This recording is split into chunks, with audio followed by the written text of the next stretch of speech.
Ingredientes comuns em nossa mesa podem ser perigosos para as pessoas que têm alergia alimentar. E a única forma de evitar o problema é não consumi-los. Por isso, um grupo de mães criou uma campanha na internet. Elas querem que a indústria de alimentos coloque nos rótulos dos produtos todas as informações sobre as substâncias usadas. Na casa de Paulo e Priscila, a dieta é bem restrita. O filho de 3 anos tem alergia a leite, soja, leguminosas e abacaxi. Eles contam que é uma rotina de tentativas e erros, já que há pouca informação nos rótulos dos produtos. Mamãe, posso tomar esse? Esse aqui? Esse pode. Da troca de informação com outras famílias, surgiu a campanha Põe no Rótulo, que já tem mais de 14 mil seguidores no Facebook. O objetivo é fazer com que as empresas coloquem informações claras nos rótulos sobre as substâncias que podem causar reações alérgicas. Não tinha opção da gente ir, por exemplo, à padaria e comprar alguma coisa que já estivesse pronto, ou no supermercado alguma coisa que já estivesse pronto para comer, porque essas coisas todas normalmente são contaminadas com alérgenos, né? Então a gente tinha que comprar as coisas para nós mesmos fazermos aqui para poder consumir. Países da União Europeia e outros como Chile e Estados Unidos já obrigam as empresas a informar nas embalagens se o produto tem alguma substância que pode causar alergia. Aqui no Brasil, essa exigência ainda não existe, com exceção para o glúten. Uma lei determina que esteja escrito no rótulo se o alimento contém ou não glúten. No mercado é uma maratona, Priscila lê todos os rótulos e, além de não oferecer todas as informações, muitas empresas não especificam o que significa o nome científico. Nessas situações, ela liga para as empresas. A gente tem que decifrar alguns nomes bastante esquisitos. Por exemplo, esse produto aqui, ele fala que tem caseinato de sódio. E caseinato de sódio não é uma palavra que parece com leite, né? Mas eu sei que caseinato de sódio é leite porque eu me informei. Como bom exemplo de rótulo, ela mostra um que informa como o produto foi processado, pois podem ficar resquícios de alguma substância alérgena. Aqui está escrito informação sobre os alergênicos, pode conter traços de amendoim. Então quem tem alergia a amendoim não precisa ficar telefonando lá, já sabe que tem amendoim, não vai consumir esse. Em nota, a Anvisa informou que todos os ingredientes de alimentos devem constar dos rótulos dos produtos, sejam eles de alto potencial alergênico ou não.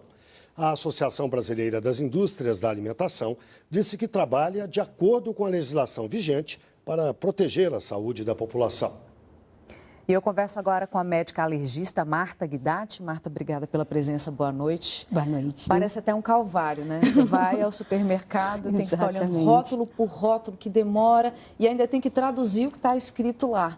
Como é que podemos facilitar a vida desses pais e das crianças? Você viu que um até falou assim, pode, causa até uma certa... Ai, meu Deus, será que eu vou comer e passar mal? Então, o que eles estão fazendo isso no Facebook, isso aí realmente tem que ser feito mesmo.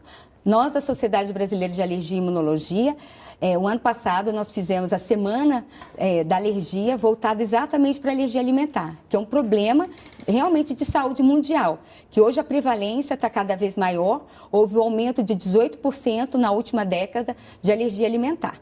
Então, daí a importância que nos rótulos de todos os alimentos deve conter todas as substâncias e de um modo mais acessível à população. E enquanto a gente não tem isso, o que faz para melhorar a vida desses pais? O ideal seria que o médico, quando ele faz o diagnóstico de uma alergia a algum tipo de alimento, ele já dá todos os codinomes desse alérgeno. Então, igual foi falado. Então, leite de vaca, caseína, caseinato, então, lactobumina, tudo isso significa que tem leite de vaca.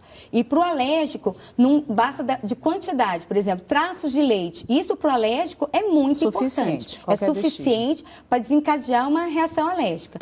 Agora, você falou que tem aumentado casos de alergia. Por que exatamente? Então, existem várias hipóteses, mas as duas mais importantes, devido ao hábito alimentar que tem mudado muito, e a segunda coisa, devido ao maior diagnóstico das alergias alimentares. Então, cada vez mais você está diagnosticando melhor as alergias e fazendo um diagnóstico diferencial de alergias com intolerâncias alimentares e outros tipos que a gente chama de reações adversas aos alimentos. Mas pode haver, por exemplo, um pai que é muito preocupado com o seu filho, ele compra aquele leite, por exemplo, que é para aquela pessoa alérgica mesmo, qualquer quantidade igual você falou, e dá para o filho dele que ele nem sabe se tem problema. Isso pode até levar essa criança, por não ter sido exposta a esse leite, no futuro ter algum problema de alergia? Primeira coisa, tudo que a gente for fazer de dieta especial para um paciente, a gente tem que fazer o diagnóstico. Então, hoje a gente vê também o outro lado, que existem muitos pacientes que eles estão se privando de alimentos essenciais à vida, como, por exemplo, leite de vaca, e às vezes aquele paciente não tem alergia alimentar. Às vezes ele tem uma intolerância, ou às vezes ele já está tolerando aquele alimento que já foi dito que ele tem alergia alimentar.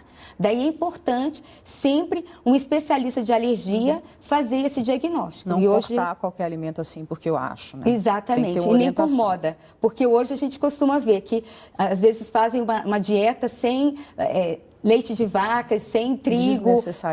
Desnecessariamente. Agora você falou em alergia e intolerância alimentar. Qual é a diferença? Não, alergia é uma reação adversa que é mediada pelo sistema imunológico, certo? Agora, a intolerância, por exemplo, à lactose, é por uma deficiência da lactase, que é uma enzima que vai quebrar a lactose. A lactose é um açúcar, certo? Então, aquele paciente que vai apresentar, ingeriu um copo de leite, então... Pode passar mal. Exatamente. A barriga distende, tem uma diarreia, às vezes vômito. Então, às vezes, esse paciente tem uma intolerância. Às vezes, a gente diminui a quantidade de leite... Já resolve. Exatamente. Hoje, a gente já tem os leites com baixa quantidade de lactose. Já resolve. E administrar a lactase, que é o que está faltando, que é a enzima. Agora...